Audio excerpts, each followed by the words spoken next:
በቅርቡ ከፊንቴክ ኢንቨስትመንት ግሩፕ ጋር በተገናኘ ለወራት በእስር ላይ ቆይቶ የተለቀቀው መንሱር ጀማል ለአድናቂዎቹ አንድ መልእክት በማህበራዊ ሚዲያ ገጹ ላይ አንብቡልኝ ሲል ያሰራጨ ሲሆን እውነታው እኛም ዘንድ ሚዛን ቢደፋ ልናስደምጣችሁ ወደድን። ሁለተኛው ጉዳያችን በ2026 ዓለም ዋንጫ ቆንጆ ወንዶች ይገኙባቸዋል የተባሉ 20 ሀገራት ይፋ አድርገዋል። ውበት አድናቂነት ብለን እናስብና በፊልሙ ሆነ በሙዚቃው ተጽዕኖ ወድቀው በወንዶች የቆንጆ ሀገር ናቸው ሲሉ ደረጃ ሰጥተው ያውቁ ይሆን?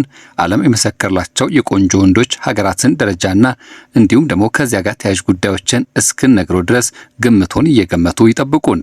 ሶስተኛ ጉዳይም አለን። አሜሪካ ከሽብርተኝነት ጋር ግንኙነት አለ ስትል ምድሬን አትርገጥ ያለችውና በዓለም ዋንጫው ዳኝነት የተገለለው ሶማሊያዊ የእግር ኳስ ዳኛ ዛሬ ላይ ትልቁን የአውሮፓ መድረክ በመሃል ዳኝነት ይመራል።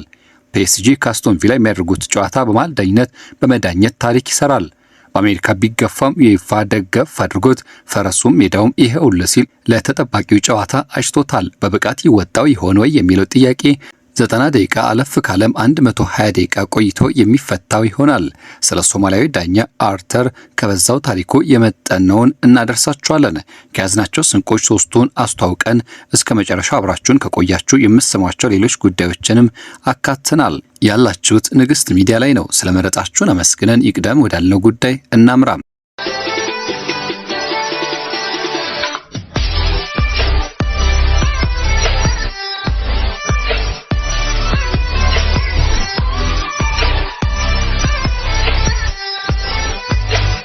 ሶማሊያዊ ዳኛ የዩኤፋ ሱፐር ካፕን በመምራት ኮርቻለሁ ሲል ተናግሯል።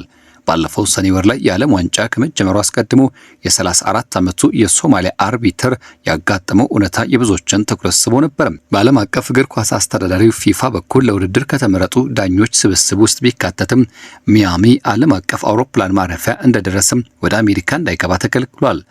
በአሜሪካ መግቢያ ፍቃድ በመከልከሉ በዓለም ዋንጫው ላይ የመዳኘት እድሉን ያጣው ሶማሊያዊ ዳኛ ኡመር አርታርን በዛሬው ዕለት ፓሪስ ሴን ጀርሜን ፒኤስጂ ከአስቶን ቪላ ጋር የሚያደርጉትን የዩፋ ሱፐር ካፕ ጨዋታ በዋና ዳኝነት እንዲመራ ተመድቧል። አርታን በዩፋ ድረገጽ ላይ በተሰጠው ቃለ መጠይቅም በጣም ፈታኝ ወቅት ነበር ሲል ተደምጧል።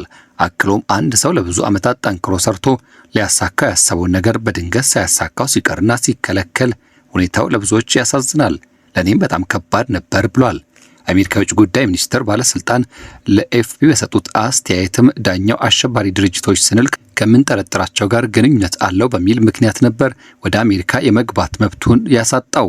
ይህ ምክንያትም በዳኛው በኩል ሙሉ በሙሉ ውድቅ የተደረገ ሲሆን ወደ ሀገሩ ሶማሊያ ሲመለስ እንደ ጀግና በተቀበለችው ሀገሩም ትልቅ ቁጣ ቀስቅሶ ነበር። በወቅቱ የፊፋ ፕሬዝዳንት ጃን ኢንፋንቲኖ በሶማሊያዊ ዳኛ ላይ የተከሰተው ነገር በጣም የሚያሳዝን ነው ካሉ በኋላ ሁሉም ነገር እኛ ከምንቆጣጠረው በላይ ነው ሲሉ አስተያየታቸውን ሰጥተው ነበር። ለዚህ ምላሽ ይሆን ዘንድ ደግሞ የአውሮፓ እግር ኳስ አስተዳደር ማህበር ዩኤፋ የሻምፒዮንስ ሊግ አሸናፊ ፒኤስጂ ከዩሮፓ ሊግ አሸናፊው አስቶን ቪላ ጋር የሚያደርጉትን የዩኤፋ ሱፐር ካፕ ጨዋታ አርታን በዋና ዳኝነት እንዲመራ መድቦት ነበር። አርታን ሲናገር እድለኛ ነኝ፣ ነገር ግን እዚህ ለመድረስ በጣም ጠንክሬ ሰርቻለሁ። አሁን ባለውበት ደረጃ በእውነት እኮራለሁ ብሏል። እኔ ያደግኩበት ሁኔታ ከባድና ፈታኝ እንደነበር መገመት ትችላላችሁ፣ ነገር ግን ይህ ህልሜን ከመከተል አላገደኝም ሲል ተደምጧል። በ2024 በካፍ የአፍሪካ ዋንጫ አፍኮን ላይ በመዳኘት የመጀመሪያው ሶማሊያዊ ዳኛ ለመሆን የበቃው አርታን አሁን ላይ በአውሮፓ የመጀመሪያው ጨዋታ ለመምራት ተዘጋጅቷል። አዳዲስ ነገሮችን ማየት፣ ትዝታዎችን መፍጠርና አዳዲስ ልምዶችን መቅሰም ሁልጊዜም ድንቅ ነገር ነው ሲል አክሏል። ይህ ጥሪ ሲደርሰን ለኔም ሆነ ለቤተሰቤ በጣም የሚያስደስት አጋጣሚ ነበር ብሏል አርታን። ዩኤፋ አርታንን ለሱፐር ካፕ ዳኝነት የመረጠበት ምክንያት ሲያስረዳ ከአፍሪካ እግር ኳስ ኮንፌዴሬሽን ካፍ ጋር በሁለቱ ተቋማት መካከል ያለውን ትብብር ለማጠናከር በወርሃ ሚያዝያ በተፈራረሙት ስምምነት መሰረት እንደሆነ ጠቅሷል። ነገር ግን ይህ ውሳኔ ከስፖርታዊ ይዘቱ ባሻገር ከቅርብ ጊዜያት ወዲህ ከፊፋ ጋር አለመግባባት ውስጥ ከሚገኘው ፊፋ ጋር ፖለቲካዊ እርምጃ እንደሆነ ይነገራል። በተለይም ባለፉት 2 ሳምንታት ዩኤፋና ኢንፋንቲኖ ባላቸው ፍጥጫ የዳኛው መመደብ ትልቅ ትርጉም ሰጥቶታል። በዩኤፋ አሁንም ቢሆን ኢንፋንቲኖ ከስልጣናቸው እንዲወርዱ ጫና ለማድረግ የዓለም ዋንጫን ጨምሮ የፊፋ ውድድሮች ላይ ያለመሳተፍ ዛቻዎችን በመጠቀም ላይ ይገኛል። ስለ ቆንጆ ወንዶች ልናወራ ነው። በተለያዩ ሀገራት ያሉ ወንዶች የራሳቸው የሆነ ልዩ ውበት፣ ግርማ ሞገስና ስታይል አላቸው። ነገር ግን በዓለም አቀፍ ደረጃ ከፍተኛ ተወዳጅነትን ያተረፉ ቆንጆ ወንዶች ይበልጥ ይገኙባቸዋል ተብለው በደረጃ የተመደቡ ሀገራትም የትኞቹ እንደሆኑ ያውቃሉ? ዛሬ ዓለማችን ማራኪና ቆንጆ ወንዶች በስፋት የያዙ 20 ሀገራት ዝርዝር ይዤላችሁ መጥቻለሁ። የእናንተ የምትወዱት ሀገር ስንተኛ ደረጃ ላይ እንደሆነ ግምታችሁን አስፍሩልን።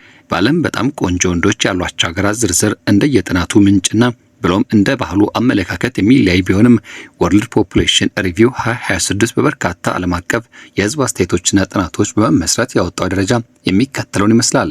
ይህ ዝርዝር የተመሰረተው በኢንሳይደር ሞንኪና እንደዚሁም ዘ ቶፕ ቴንስ የመሳሰሉ መድረኮች ላይ በተሰበሰቡ የህዝብ ድምጾችና አመለካከቶች ላይ ነው። በዚህ መሰረትም ህንድ ቀዳሚው ሀገር ስትሆን ቆንጆ ወንዶች የሚገኙባቸው ሀገራት በመሰኘት አሜሪካ ትከተላለች። ስዊድን፣ ጃፓን እንዲሁም ደግሞ ካናዳ፣ ብራዚል፣ ፈረንሳይ፣ ጣሊያን፣ ዩክሬንና ዴንማርክ እስከ 10 ያለውን ደረጃ ሲይዙ ፖላንድ፣ እንግሊዝ፣ ጀርመን፣ ስፔን፣ ሜክሲኮ፣ ቻይና፣ አየርላንድ፣ እስራኤል፣ ኔዘርላንድ እና ኮሎምቢያ እስከ 20 ያለውን የቆንጆ ወንዶች መገኛ ሀገር ደረጃን ይዘዋል። የኛ ወንዶች ብቻ ሳይሆኑ የአፍሪካ ሀገራት ወንዶችም በቆንጆ መገኛነት እስከ 20ኛ ደረጃ ድረስ አልተካተቱም። ውበት በዓለም አቀፍ ደረጃ የተስማሙበት አንድ መስፈርት የለውም። ሰዎች ውበትን የሚለኩበት አንግል አለም ሚዛን ምርጫቸው እንደ ባህላቸውና እንደ አካባቢያቸው ሴቶች ይለያያል። እነዚህ ደረጃዎች ሳይንሳዊ እውነታ ሳይሆን በተለያዩ መገናኛ ብዙሃንና የኢንተርኔት መድረኮች ላይ የሚንጸባረቀውን የህዝብ ስሜት የሚያሳዩ ናቸው። ሌላው እንደ ፊልም ኢንዱስትሪው ለምሳሌ እንደ ሆሊውድና ቦሊውድ ተጽዕኖ፣ ፋሽን፣ የአኗኗር ዘይቤና የሚዲያ ተደራሽነት ኳሱንም ጨምሮ ለሀገራት ከፍተኛ ደረጃ መያዣ እንደ ዋና ምክንያት በመጠቀማቸው ደረጃው ላይ ጥርጣሬ የሚገኝባቸው ብዙዎች ናቸው። በመጨረሻም ይህ ዝርዝር የሰዎችን አድናቆትና ምርጫ የሚያንጸባርቅ እንጂ ማንኛውም ሀገር ከሌላው የተሻለ ቆንጆ ወንዶች እንዳሉት የሚያረጋግጥ ሳይንሳዊ መለኪያ አይደለም ሲሉ ይደመድማሉ።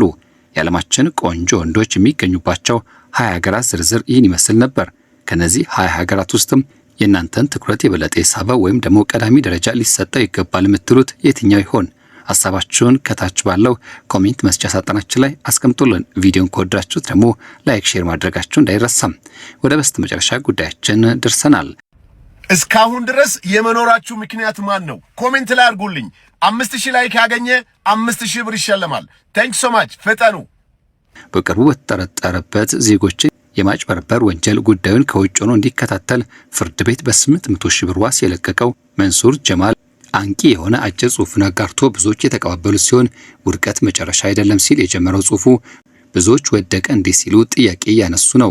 መንሱር ሲቀጥል ውድቀት መጨረሻ አይደለም፣ የወደቀ ሰው ሁሉ ደካማ አይደለም። አንዳንዶች ከውድቀታቸው በኋላ እየጠነከሩ ነው።